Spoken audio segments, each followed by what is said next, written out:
Hello everyone, this is Latasha Blanton from the Real South Africa Travel and Tourism. And you're going to have the opportunity to travel with Phil Scott to sunny South Africa. You guys are going to have the opportunity to come to Johannesburg, and you guys are going to be coming to Durban. And we're going to set it up perfectly. It's going to be like a luxury experience for you guys. At the same time, you're going to be getting some culture. And of course, you're going to get an opportunity to talk to Phil, hang out with Phil, and get his views on Africa and South Africa. You're also going to get an opportunity to explore the lifestyles here that are available in South Africa. And we're going to do all that for you in an amazing 10 days. We do hope that you go to the website and book, because we do look forward to seeing you here. Absolutely. Our website is therealsouthafrica.com. Go there, scroll down. You'll see a picture of Phil, and just go ahead and book there. So we'll see you here in what we like to call sunny South Africa.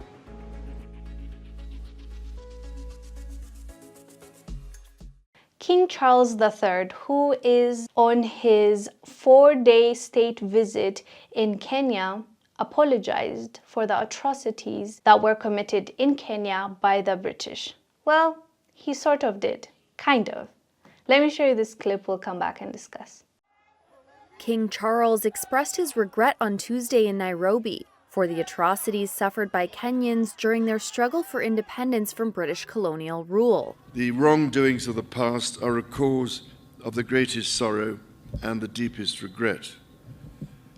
There were abhorrent and unjustifiable acts of violence committed against Kenyans. But in his speech marking the start of a 4-day state visit to Kenya, he stopped short of making a full apology. None of this can change the past. But by addressing our history with honesty and openness, we can perhaps demonstrate the strength of our friendship today. And in so doing, we can, I hope, continue to build an ever closer bond for the years ahead. As you saw, he started apologizing. He said he regrets it. He kind of touched it up. But then he moved on to saying that they're partners and they need to move on. Basically, yes, it happened, kind of regret it, but we need to move on, right? The present and the future is what matters. That's the kind of attitude that he has shown. But Kenyans, even before his visit, were very adamant. They wanted to get an apology and also compensation for the wrongs that were committed in their country and to their people. Kenyans are asking for their artifacts back, as well as the skull, and also compensation for everything that they had to go through. Residents in central Kenya on Friday denounced the lack of compensation over a devastating 2021 fire, which broke out during the British military exercise, 10 days before a visit by King Charles III. A Kenyan court has ordered the British Army to pay compensation for the blaze, which ravaged more than 4,800 hectares. Kenya's greatest heroes were our brothers and sisters who fought for our independence against the colonial rule of the British. Now, almost 60 years later, the very same family and power which our heroes fought against is going to be visiting Kenya.